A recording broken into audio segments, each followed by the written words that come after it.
Hello, everybody, and welcome back to Sweet and Sour Soccer. Good afternoon, good morning, or whenever you're watching this. Hello, hello, hello. Guys, hit that like button, hit that subscribe button as well. I think we are 4, maybe 5 subs from 1,300. Help us get that little bit closer. Let's waste no time. Guys, let's jump right into this week's festive features, Boxing Day fixtures. I cannot wait. And we start with West Ham versus Southampton. Really interesting game this. West Ham not in brilliant form. They haven't scored in their last 2 games. Southampton haven't won in their last 5 games. Southampton have conceded as well 14 goals in their last 6 league games, which is not a brilliant record by anyone's standards. I think this is the day that West Ham finally get their win, being in some really bad form by their standards this season over the last 3 or 4 games. I think they'll get the win this week, and I think I'm going to go 2-0. I'm going to go 2-0 to the Hammers. We come on to Spurs versus Palace. Spurs in incredible form under Antonio Conte. Haven't lost a game under his tenureship yet. I think it's 3 wins and 2 draws in their last 5 games. Amazing draw for them against Liverpool very recently in their last game. So a lot of Spurs fans arguing that, they were unlucky not to win. Palace, there's goals involved in Palace's games. I think they've scored 6 and conceded 7 in their last 5. So they are involved in goals. But I do think that Conte will get the 3 points here. I think Harry Kane's got a very good record on Boxing Day, if I'm not mistaken. And I think he's close to Alan Shearer's record regarding that. So I do think that Tottenham will get the win. I'm going to go 2-0 again. Yeah, I'm going to match the West Ham score. I'm going to say 2-0. We come on to the first postponed game of Boxing Day. Sadly, my club, Wolverhampton Wanderers, Watford are the club that actually put the appeal in to get the game called off. A mix of injuries. Not many injuries, but it was more a COVID outbreak, apparently, in the Watford camp. Listen, I'm really upset about it. I wanted us to play, but I guess health, of course, has to come first, and we wish the Watford players a speedy recovery.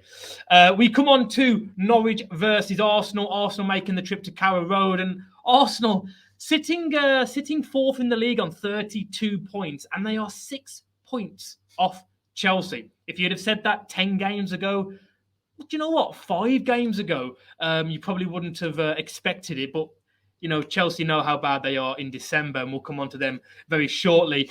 Norwich have scored 8 goals in the league this season. Let's talk about that for a second.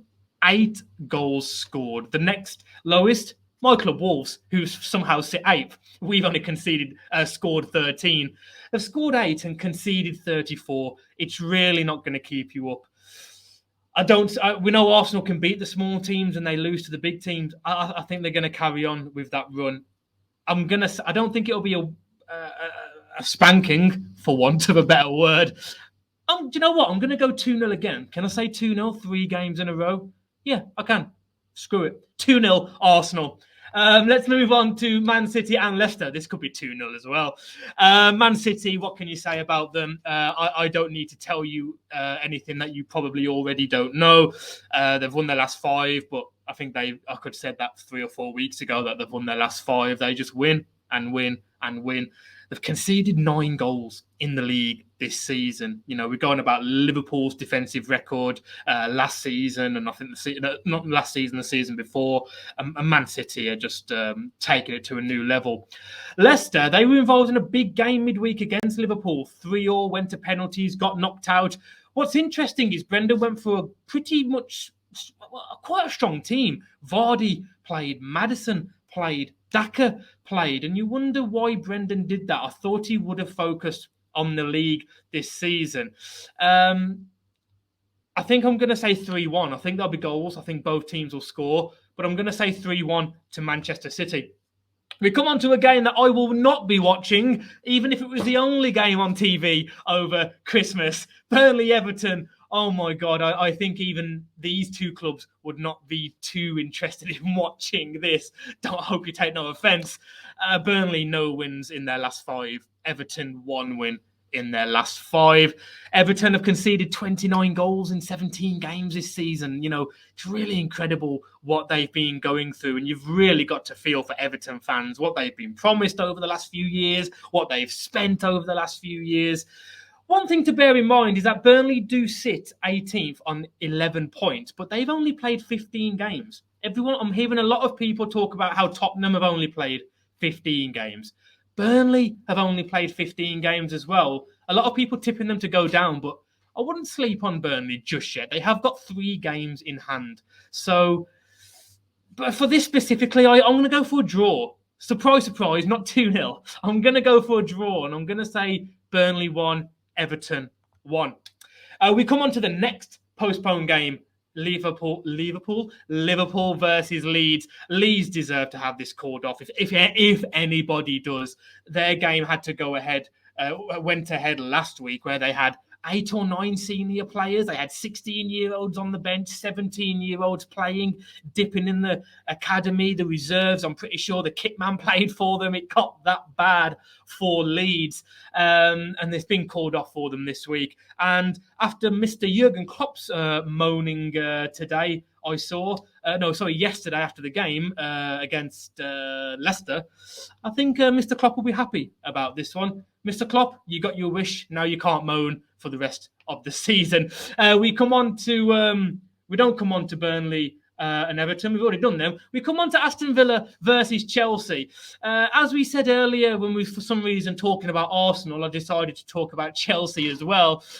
Not a good month, December, for Chelsea. It seems to be a running theme through the Chelsea fan base. They don't seem to perform very well in December.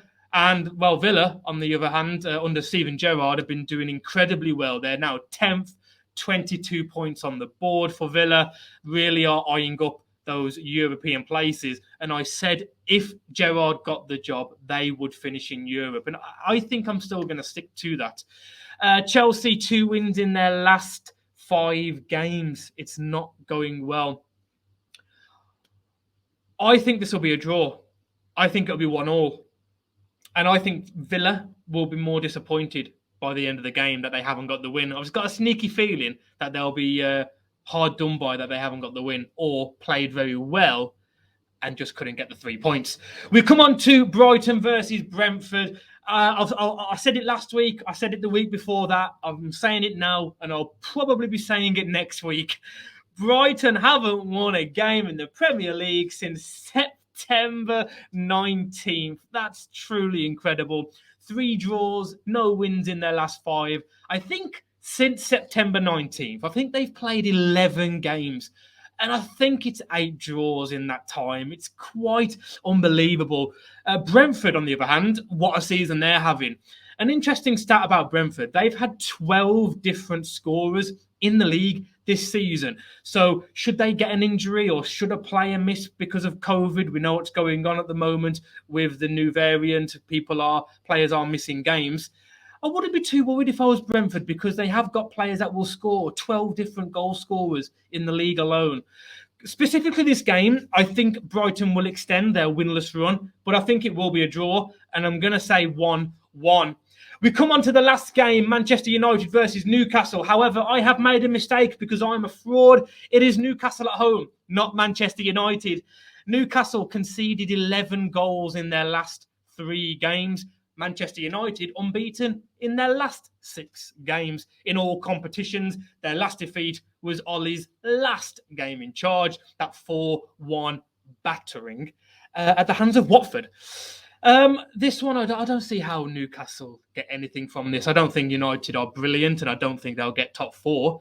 But I think they'll have enough to beat Newcastle. And I'm going to say 2-0 to the Red Devils. Guys, do us a favour. Hit that like button, please. Hit that subscribe button. But most importantly of all, have an unbelievable Christmas. Have an amazing New Year if I don't speak to you before then. And stay safe.